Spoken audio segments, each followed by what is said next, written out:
구약의 역사를 먼저 정리해 보겠습니다. 하나님께서 우주 만물을 창조하셨습니다. 그리고 아브라함을 선택하셨죠. 아브라함, 이삭, 야곱의 시대, 족장 시대입니다. 야곱의 식솔들이 애굽으로 내려갑니다. 처음 30년은 요셉이 총리로 있었으니까 편안하게 고센 땅에서 잘 지내지만 400년은 노예살이를 하죠. 애굽에서 430년 고생하면서 살았는데 이스라엘 백성들 부르짖음을 하나님이 들으시고 애굽에서 나오게 하십니다. 모세를 지도자로 세워서 홍해를 건너 광야로 나오게 하시죠. 모세는 광야 생활 40년 동안 이스라엘 백성들을 이끌고 노보산, 비스가산 꼭대기에서 죽습니다. 모세가 죽고 나서 모세의 후계자 여호수아가 이스라엘 백성들을 이끌고 요단강을 건너 약속의 땅 가나안 땅으로 들어가지요. 그 시절 가나안 정복 시대입니다. 가나안 땅에 들어가서는 이스라엘 백성들이 각기 흩어져서 사는 동안 하나님을 잊어버려요. 각기 자기 소견에 좋은 대로 자기 마음대로 행하고 살죠. 그 시대가 사사시대인데 이스라엘 역사에서 사사시대는 가장 어둡고 무질서하고 타락하고 부패했던 시대입니다. 사사시대에 그 시대에 하나님은 룻이라는 이방 여인, 모압 여인을 붙들고 다윗 왕조의 태동을 준비하셨죠. 또 사사들을 통하여 이스라엘 백성들이 무너지지 않도록 지키고 보호해 주셨습니다. 사사 시대의 문을 닫고 이제 드디어 이스라엘 왕정 시대, 통일 왕국 시대가 펼쳐지는데요. BC 1050년에 사울이 이스라엘 나라의 초대 왕으로 등극합니다. 그래서 사울 왕, 다윗 왕, 솔로몬 왕 시절, 그 시절을 이스라엘이 하나의 나라였던 시대라 그래서 통일왕국 시대라고 합니다. 930년에 솔로몬 왕이 죽는데 솔로몬이 죽고 난 다음에는 나라가 둘로 갈라져요. 나라가 둘로 분열되었다. 그래서 분열왕국 시대라고 하는데 북이스라엘, 남유다 이렇게 둘로 갈라지죠. 북쪽 이스라엘은 BC 722년에 아수르 제국에게 망해서 포로로 끌려가고 또 남쪽 유다 나라는 BC 586년에 바벨론 제국에게 멸망을 당하고 포로로 끌려가잖아요. 그렇게 포로로 끌려가서 BC 586년에 남쪽 유다 나라가 완전히 망하게 되는데 BC 538년에 아주 놀라운 일이 생기죠. 여러분 역사 공부할 때 배웠을 것입니다. 고레스 칙령이 그때 발표되잖아요. BC 538년에 고레스가 칙령을 발표해요. 유다 백성들 예루살렘으로 돌아가도 좋다 이렇게 발표하는데 그건 하나님의 뜻으로 하나님의 섭리로 이루어진 일이죠. 그래서 이제 이스라엘 백성들이 유다 백성들이 예루살렘으로 다시 돌아오는데 그때 스룹바벨, 에스라, 느헤미야가 중심이 되어서 예루살렘으로 다시 돌아오게 되는 것입니다. 그 시절 포로 귀환 시대 그리고 말라기 선지자 시대까지 하나님이 말씀을 주시다가 말라기 선지자 이후에는 조용한 시대가 이어집니다. 예수님 메시아가 오시는 시간을 기다리는 시간이죠.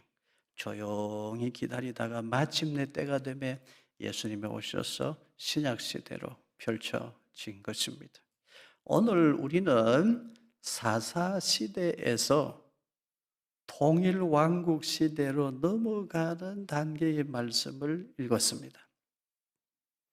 사사 시대가 어둡고 부패하고 타락한 시대였는데 그 시대에도 깨어서 기도하는 여인이 있었어요. 이름하여 한나라는 여인입니다. 하나님 그 한나를 주목하셨어요.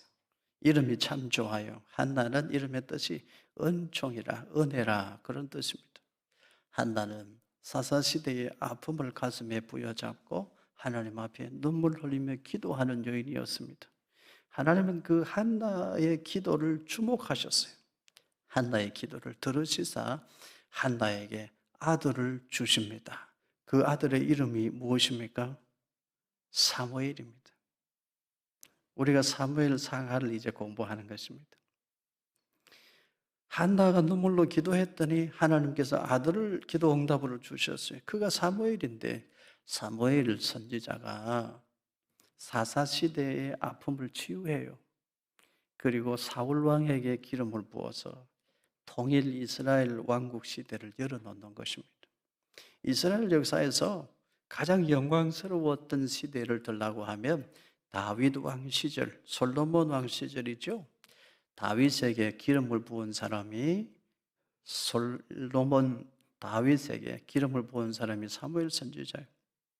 그러니까 여러분, 이 사무엘 선지자는 이스라엘의 가장 영광스러운 시대의 문을 열어놓은 사람이에요. 가장 아픈 시대를 치유하고 가장 영광스러운 시대의 문을 열어놓은 사람이 사무엘 선지자입니다. 이 사무엘 선지자는 한나가 기도하여 기도 응답으로 낳은 아들인 것입니다. 어느 시대나 기도하는 사람은 있습니다. 하나님은 기도하는 사람을 주목하십니다. 하나님은 기도하는 사람을 도와주십니다. 하나님은 기도하는 사람을 사용하십니다. 때가 되면 마침내 하나님은 기도하는 사람을 통하여 끝내 영광을 받으시는 것입니다. 하나님은 기도하는 사람을 통하여 일하시고 계신다는 것 우리가 잊지 말고 기억해야 되겠습니다. 사무엘상 1장 26절입니다. 같이 읽으십시다. 한나가 이르되 내 주여 당신의 사심으로 맹세하나이다. 나는 여기서 내 주 당신 곁에 서서 여호와께 기도하던 여자라. 나는 그 여자입니다. 아니하이수라는 말인데 나는 그 여자입니다. 어떤 여자? 기도하던 여자입니다. 레히트 팔렐 엘 아도나이, 팔날 기도하던 여자입니다. 여기 기도하다라는 단어가 팔날이라는 단어인데요. 명사형이 테필라입니다. 이 테필라가 히브리어의 기도라는 단어인데 테필라라는 단어의 의미는 판결하다, 판단하다, 중재하다 그런 뜻입니다. 판단하고 판결하고 기도하는 것하고 무슨 연관이 있을까요, 여러분? 기도의 의미를 바르게 알아야 돼요. 팔날 기도의 원래 의미는 하나님 앞에 나아가 판단을 받는 거예요. 하나님의 판결을 구하는 것입니다. 하나님, 내 마음의 뜻이 이러한데 하나님의 뜻에 합당합니까? 그 판단을 구하는 게 기도예요. 그게 팔날 테필라라는 단어의 의미입니다. 기도의 의미는 내 뜻을 막 하나님 앞에 억지 부리는 것이 아니고 내 뜻을 하나님의 뜻에 맞추어 가는 것입니다. 기도의 의미는 내 마음을 하나님의 마음에 맞추어 가는 거예요. 왜 그렇습니까, 여러분? 내 생각보다 하나님의 생각이 훨씬 크고 높고 깊어요. 아멘입니까? 그래서 기도라는 건 뭐냐면 내 뜻, 내 생각을 하나님 앞에 억지 부리는 것이 아니고 나보다 훨씬 크고 높고 넓고 깊은 생각을 가지신 하나님의 생각에 내 생각을 맞추어 가는 거예요. 내 뜻을 하나님의 뜻에 맞추어 가는 것이 기도입니다. 그것이 팔날 기도, 기도라는 단어, 테필라라는 단어가 가지고 있는 의미인 거예요. 우리는 물론 하나님 앞에 간청해야 되죠. 그러나 여러분, 기도의 본질은 하나님의 뜻에 내 뜻을 맞추어 가는 거예요. 여러분은 팔날 기도, 하나님의 뜻에 내 뜻과 생각을 맞추어 가는 기도를 드릴 줄 아는 하나님의 사람 되기를 축복합니다. 구약 성경의 언어 히브리어에 죄라는 단어는 하타스라는 단어인데요.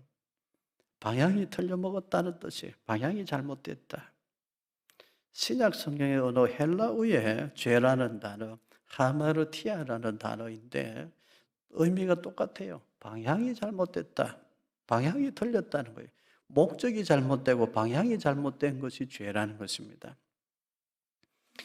빨리 가는 게 중요한 게 아니고 방향을 바르게 가는 것이 중요하잖아요. 방향이 틀린 게 죄예요. 기도는 잘못된 방향을 바로잡는 것입니다. 틀려먹은 방향을 바로잡는 게 기도예요. 내 생각을 하나님의 생각에 맞추어 삶의 방향이 잘못된 걸 바로잡는 것이 기도예요. 그래서 기도는 쉬지 말아야 돼요. 항상 방향을 점검해야 되는 거예요. 쉬지 말고 기도하여 삶의 방향을 하나님 앞으로, 그리하여 여러분 진정 행복한 성도의 삶을 살아가시기를 축복합니다. 내 뜻대로 사는 게 행복한 거 아닙니다. 나는 내일 일을 모르잖아요. 하나님 뜻대로 사는 것이 내 인생의 진정 행복인 것을 여러분 믿으시기를 바랍니다. 사무엘상 1장 27절 우리 같이 읽습니다. 이 아이를 위하여 내가 기도하였더니 내가 구하여 기도한 바를 여호와께서 내게 허락하신지라. 내가 기도하였더니 히트 팔랄티, 내가 팔랄 기도, 테필라 기도를 드렸더니 그런 뜻이에요. 그런데 그 다음에 나오는 기도, 내가 구하여 기도한 바를, 거기 기도라는 단어는 다른 단어가 써져졌어요. 쏴알이라는 동사가 쓰여졌는데, 이 쏴알이라는 단어는 간청한다, 요구하고 요청한다는 뜻입니다. 그러니까 기도의 뜻 중에는 간청하고 간구하고 요청한다는 뜻도 있습니다. 그러나 기도의 본질은 내 뜻을 하나님 앞에 억지 부리는 것이 아니고 내 뜻을 하나님의 뜻에 맞추어 가는 기도인 것입니다. 사랑하는 성도 여러분, 우리가 하나님 앞에 구하면 우리의 부족한 것 하나님이 채워주시는 줄로 믿습니다. 병든 것도 고쳐주시는 줄로 믿습니다. 부족한 것 채워지는 은혜도 주시는 줄로 믿습니다. 그래서 우리 요구하고 간청해야 돼요. 그러나 여러분, 우리가 요구하고 간청만 하는 것이 아니라 하나님, 내 마음의 생각이 하나님의 생각에 합한지요? 하나님의 판단을 구하고 내 생각을 하나님의 생각에 맞추어 가는 기도를 드리면 우리 하나님은 얼마나 기뻐하실까요? 우리 하나님은 우리를 보시고 얼마나 대견해 하시고 얼마나 우리를 이뻐하실까요?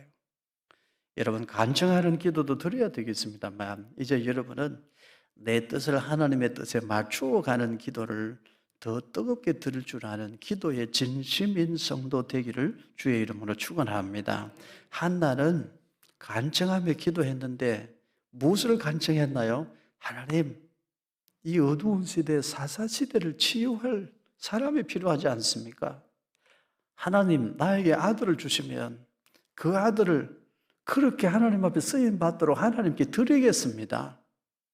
내 뜻이 하나님의 뜻에 합당합니까? 그 기도를 간절히 드렸던 거예요. 그 기도에 하나님이 응답하셔서 주신 아들이 사무엘 선지자입니다. 사무엘 선지자는 선지자요 제사장으로 사사시대를 치유하고 이스라엘 민족의 영적 질서를 회복하고 미스바에 불러 모아 영적 대각성 운동을 일으키고 무너진 영성을 다시 일으켜 세워 이스라엘 민족을 세우고 나라를 살린 사람이 사무엘 선지자예요. 사무엘 선지자는 기도 응답으로 하나님이 주신 아들이었다. 하나님이 기도하는 사람을 주목하시고 기도하는 사람을 도와주시고 기도하는 사람을 사용하셔서 하나님의 일을 이루어 가신다. 여러분, 이 말씀을 잊지 말고 기억하시기를 축복합니다. 사무엘상 1장 11절 우리 같이 읽습니다. 서원하여 이르되 만군의 여호와여, 만일 주의 여종의 고통을 돌보시고 나를 기억하사 주의 여종을 잊지 아니하시고 주의 여종에게 아들을 주시면 내가 그의 평생의 그를 여호와께 드리고 삭도를 그의 머리에 대지 아니하겠나이다. 한나가 뭘 그렇게 간절히 울면서 부르짖으며 기도했습니까? 사사시대의 아픔을 가슴에 품고 그 시대를 치유할 일꾼을 자기를 통하여, 자기 아들을 통하여 세우기를 원했던 거예요. 그 기도를 하나님이 기뻐하시고 그 기도에 응답하셨습니다. 사무엘상 1장 28절 같이 읽습니다. 그러므로 나도 그를 여호와께 드리되 그의 평생을 여호와께 드리나이다 하고 그가 거기서 여호와께 경배하니라. 기도하고 기도 응답받고 기도 응답받은 사람이 하나님 나라 위해서 쓰임받고 이보다 더 좋은 축복이 없어요. 여러분에게도 이런 복이 있기를 축원합니다. 나라가 잘 되려면 기도 응답이 많아야 돼요. 기도하는 사람이 많아 기도 응답이 많아야 돼요. 교회가 부흥하려면 기도하는 사람이 많아 기도 응답이 많아야 돼요. 그 가정이 잘 되려면 그 가정에 기도하는 사람이 있어 그 가정에 기도 응답이 있어야 됩니다. 여러분에게 그런 은혜가 있기를 축복합니다. 기도하지 않으면 기도 응답이 없습니다. 기도하면 기도 응답은 있습니다. 언젠가는 기도는 응답으로 돌아옵니다. 기도의 진심인 성도 되기를 주의 이름으로 축원합니다. 기도 응답으로 이 땅에 태어난 한나의 아들 사무엘 선지자인데 그가 민족을 치유해요. 미스바에 이스라엘 백성들을 불러 모으고 하나님 앞에 다시 엎드리게 만들어요. 사무엘 선지자가 사는 날 동안에는 블레셋 족속들도 이스라엘을 괴롭히지 못했다. 성경에 그렇게 기록합니다. 기도하는 사람, 기도 응답받는 사람, 이 사람이 나라를 살리는 거예요. 여러분 정말 기도하여 기도 응답받은 간증이 있는 성도 되기를 우리 다사는의 교회는 기도가 뜨거운 교회, 기도 응답이 풍성한 교회 되기를 주님 이름으로 축원합니다. 사무엘은 기도 응답으로 태어난 사람이요. 그가 큰 일을 하는 것입니다. 요한일서 2장 16절 우리 같이 읽습니다. 이는 세상에 있는 모든 것이 육신의 정욕과 안목의 정욕과 이생의 자랑이니 다 아버지께로부터 온 것이 아니요 세상으로부터 온 것이라. 육신의 정욕, 안목의 정욕, 이생의 자랑을 구하고 때를 서면서 기도했다고 생각하는 것이 사사시대의 영성입니다. 우리 그 사사시대의 영성을 버려야 됩니다. 육체의 소욕대로 살아가는 것이 육신의 정욕이에요. 육체가 원하는 대로만 사는 것이 육체의 정욕이에요. 눈에 보이는 대로만 쫓아가는 것이 안목의 정욕이에요. 하나님보다 사람들의 눈을 더 의식하면서 행동하는 것이 안목의 정욕이에요. 하나님을 높여야 되는데 자기를 높이는 것이 이생의 자랑이에요. 육신의 정욕을 구하고 안목의 정욕을 구하고 이생의 자랑을 구하면서 기도했다고 생각하는 거, 믿음 생활 잘한다고 생각하는 거 사사시대의 영성이에요. 그거 버려야 돼요. 한나처럼 기도할 수 있어야 됩니다. 하나님의 뜻에 합당합니까? 하나님, 이 사사시대를 치유하고 새로운 영적 질서를 세워야 되겠는데 하나님이 허락하시면 내가 내 아들이 그 일에 쓰임받고 싶습니다. 하나님 허락하시겠습니까? 간절히 구하는 거예요. 그렇게 태어난 사무엘이 나라를 살리고 하나님 나라 위해서 귀하게 쓰임받는 사람이 되는 것입니다. 사무엘상 1장 27절에 있는 한나의 고백 우리 다시 읽어보십시다. 이 아이를 위하여 내가 기도하였더니 내가 구하여 기도한 바를 여호와께서 내게 허락하신지라. 기도하였더니 허락하신지라. 여러분에게도 이 말씀이 실제로 삶 속에 이루어지기를 축복합니다. 기도하였더니 허락해 주셨습니다. 이런 간증이 있기를 바랍니다. 언젠가 집사님 한 분이 저를 찾아오셨습니다. 목사님 기도해 주세요. 눈에 눈물이 걸성걸성해요. 무슨 일이 있습니까? 목사님 우리 딸이 결혼하려고 날짜를 잡았습니다. 상견례도 다 하고 예식장도 다 잡아놓고 이제 날짜 정해놓고 결혼하기 전에 건강검진한다고 건강검진을 했는데 이럴 수가 있습니까? 목사님 우리 딸이 결혼하려고 날 잡아놨는데 우리 딸이 자궁암이라고 합니다. 이럴 수가 있습니까? 눈물이 걸성걸성해요. 우리 기도합시다. 하나님께는 길이 있습니다. 하나님께는 방법이 있습니다. 하나님은 길을 아시고 하나님은 길을 만드시고 길을 인도하시는 분이니까 하나님께는 길이 있습니다. 우리 기도해 봅시다. 우리 기도했어요. 그런데 2개의 난소 중에 난소 하나를 제거하는 수술을 받았습니다. 그러니까 이제 걱정이 되는 거예요. 목사님, 우리 딸이 결혼하는 것이 맞겠습니까? 결혼하는 것이 맞지요. 남자와 여자가 만나서 사랑하고 결혼하고 아들, 딸 낳고 믿음의 대를 이어가고 그게 하나님의 뜻인데 결혼하는 게 맞습니다. 기도하고 결혼합시다. 그리고 결혼을 했는데 결혼하고 한 달 만에 아이를 가졌어요. 10달 뒤에 아이가 태어났는데 제가 지금도 기억해요. 3.8kg 건강한 아들이 태어났어요. 의사들도 놀라는 거예요. 여러분, 기도는 응답으로 돌아옵니다. 기도는 살아 있습니다. 기도하지 않으면 기도 응답 없지만 기도하면 응답이 있습니다. 기도 응답 받은 사람의 믿음이 뜨거워요. 누가 뭐라고 그래도 하나님을 만났기 때문에 기도가 뜨겁고 찬송이 뜨거운 거예요. 기도 응답에 처음이 있는 여러분 되기를 주님 이름으로 축원합니다. 하나님은 기도하는 사람을 주목하세요. 기도하는 사람을 도와주십니다. 기도하는 사람을 사용하십니다. 기도하는 사람을 통하여 하나님의 뜻을 이루시고 하나님께서 영광을 받으십니다. 한 젊은 청년이 어렵게 직장을 구했는데 멀리 지방에 직장을 구하게 됐어요. 부모님 곁을 떠나서 멀리 지방에 가서 직장 생활을 하는데 직장 생활이 너무 고달파요. 외롭고 직장 생활하는 것이 얼마나 힘든지 마음이 너무너무 힘들고 몸도 고달파요. 그러다 보니까 점점 삶이 무너져 내려요. 믿음도 흐트러지고 주일날 예배도 빼먹기 시작하는 거예요. 그러다가 외로운 마음 달래려고 술도 한 잔씩 하게 됐어요. 삶이 무너지기 직전까지 갔대요. 그런데 신기한 것은 아무튼 전날에 마음이 힘들고 고달프고 그랬어도 신기한 것은 새벽 6시만 되면 눈이 떠지더래요. 새벽 6시만 되면 눈이 떠져서 자기도 모르게 씻고 직장에 출근하고 있더래요. 누구보다도 빨리 자기가 직장에 출근하고 있더래요. 결국은 회사에서 인정을 받고 삶의 안정을 찾았다는 것인데 나중에 알게 됐대요. 어머니가 편지를 보내줬는데 내용이 이러했대요. 아들아, 잘 지내고 있느냐? 너를 보내고 내가 새벽마다 너를 위해 기도한다. 이 엄마는 새벽 6시가 되면 항상 너를 위해 기도한다.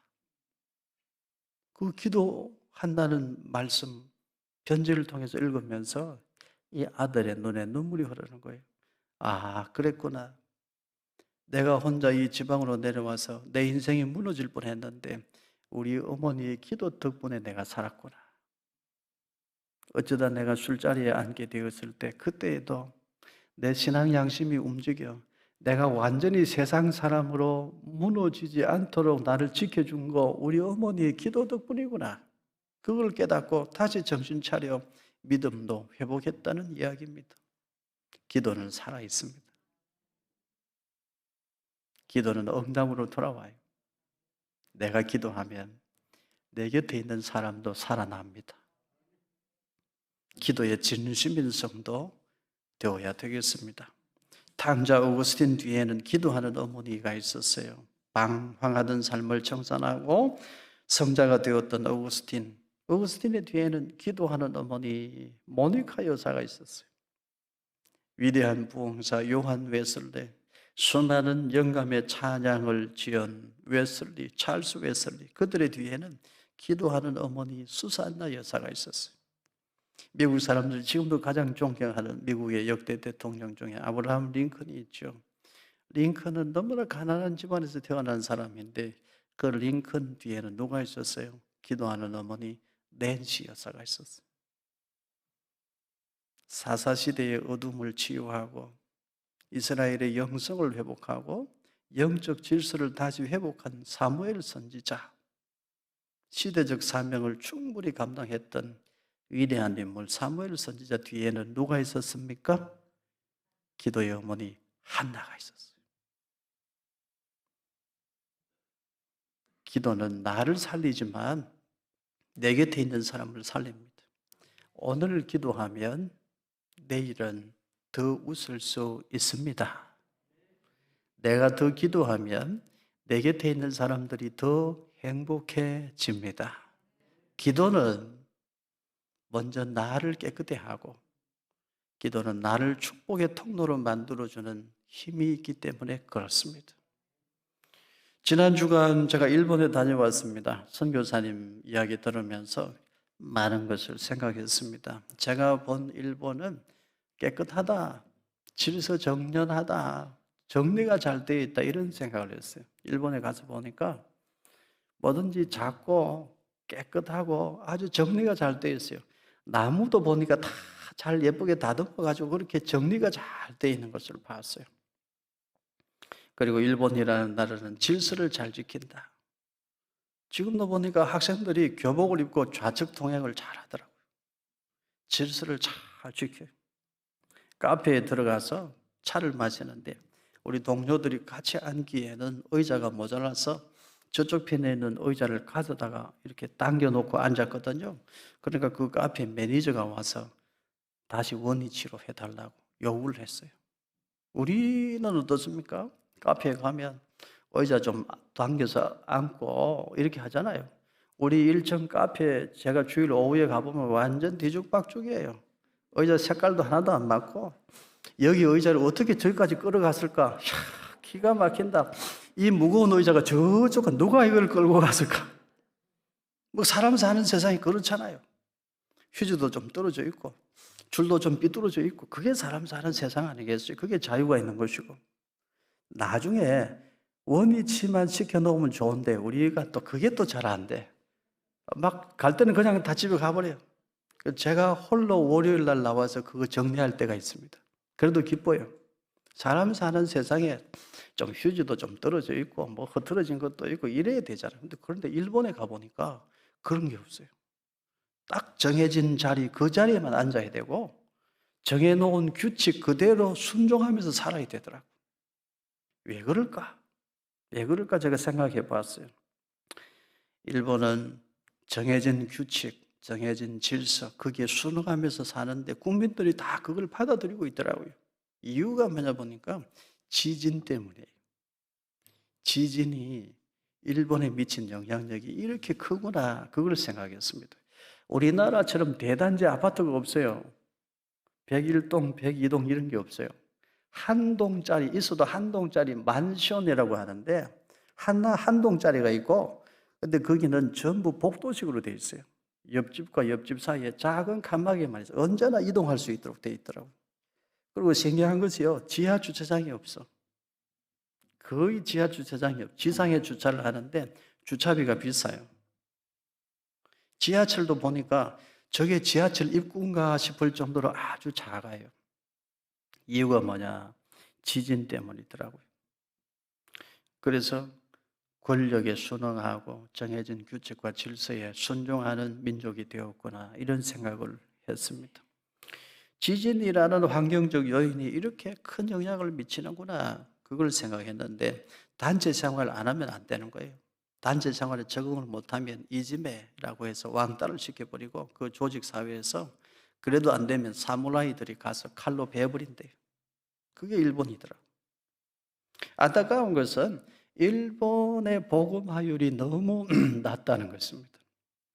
제가 오사카를 갔는데 하루 종일 차를 타고 다녀도 교회를 2개밖에 못 봤어요. 교회를. 그것도 건물에 있는 작은 교회, 십자가가 작게 붙어 있는 교회 2개 봤는데 교회가 없어요. 지진 때문에 두렵고 불안하면 하나님을 찾아야 되는데 다른 나라 침략할 생각이나 하고 만물을 신으로 섬겨요. 죽은 사람도 얼마나 신으로 섬기는지 몰라. 그래서 죽은 사람들을 모시는 신사가 그렇게 많더라고. 일본 참 안타까운 나라다. 그런 생각을 했습니다. 일본은 2차 대전 패전국인데 우리나라 한국 전쟁으로 덕을 본 나라잖아요. 우리를 얼마나 괴롭혔습니까? 우리 일본에 대해서 어떤 태도를 가져야 될까요? 저는 이번에 그 문제를 생각을 하고 왔습니다. 일본에 대해서 안 좋은 마음이 상당히 많았는데 저 일본에도 복음이 필요하다. 앞으로 우리 교회가 저 일본도 선교지로 품고 기도해야 되겠다. 그런 생각을 하고 돌아왔습니다. 가서 보니까 그래도 일본은 대단한 나라였어요. 참 깨끗하고 질서 잘 지키고 동남아 어느 나라를 가보든지 냄새가 나는데 일본은 냄새가 안 나더라고. 그렇게 깨끗해요. 일본은 역시 대단한 나라다 생각을 했는데 저는 이런 생각했어요. 일본이 대단하지만 우리나라 대한민국은 더 대단하다. 이런 생각했어요. 실제예요. 아직도 일본은 디지털 문화의 속에서 사는 사람들 같아요. 근데 우리는 아날로그 문화에서 사는 사람들 같아요. 우리는 디지털 문화로 얼마나 일이 신속하게 진행이 되는지 몰라요. 공항에 와서 보면 역시 우리나라다 이런 생각했습니다. 이제는 우리가 모든 면에서 앞서가요. 제가 볼 땐 그렇습니다. 우리나라 사람들이 훨씬 세련되고, 우리나라 사람들이 옷도 훨씬 잘 입고, 우리나라 사람들이 훨씬 멋있어요. 우리나라 사람들이 훨씬 좋아요. 한 가지 안 좋은 건 우리나라 사람들이 배도 많이 나와. 비만 인구가 많아. 일본 사람들은 음식도 조금밖에 안 먹고 자꾸 그렇더라고요. 일본과 우리나라의 차이가 있습니다. 뭡니까? 우리는요, 어디를 가든지 교회가 있다는 거예요. 일본은 교회가 없어요. 우리나라에 교회가 많은 것, 이게 우리 민족에게 베푸신 하나님의 은총인 줄로 저는 믿습니다. 우리는 차 타고 나가면 얼마나 교회가 많아요. 이게 축복이에요. 그만큼 기도하는 사람이 많다는 겁니다. 몇 명이 모이든지 새벽에 기도하는 거 아닙니까? 우리나라는 저녁마다 기도하잖아요. 화요일 오후 2시 되면 우리 다산원의 교회 권사님들이 여기 모여 기도하잖아요. 이게 축복입니다, 여러분. 기도한다는 것이 복인 줄로 믿으시기를 바라요. 일본과 우리의 차이가 뭐냐? 우리는 다 무너진 민족인데 어떻게 이렇게 일어서고 복을 받은 나라가 됐나? 일본하고 다른 거 하나밖에 없어. 기도하는 사람이 있다는 거예요. 일본은 자연 만물을 신이라 하고 죽은 사람을 섬기고 그러니까 안 되는 거예요. 여러분, 우리 더 하나님 앞에 엎드려 기도하는 믿음 회복해야 되겠습니다. 기도의 진심인 성도 되시기를 바랍니다. 억지로 기도, 형식적인 기도, 마지못해 기도, 그런 기도하는 사람 아니요. 진심으로 기도하는 사람, 한나처럼 팔날 기도, 태필나 기도, 하나님의 뜻에 내 뜻을 맞추어 가는 기도를 드릴 줄 아는 살아있는 믿음의 사람들 되기를 주의 이름으로 축복합니다. 오늘 기도하면 내일은 더 웃을 수 있습니다. 내가 더 기도하면 내 옆에 있는 사람들이 더 행복해집니다. 하나님은 기도하는 사람을 주목하십니다. 하나님은 기도하는 사람을 도와주십니다. 하나님은 기도하는 사람을 사용하시고 그를 통해 영광을 받으십니다. 더 기도하는 믿음의 성도 되기를 주의 이름으로 축복합니다.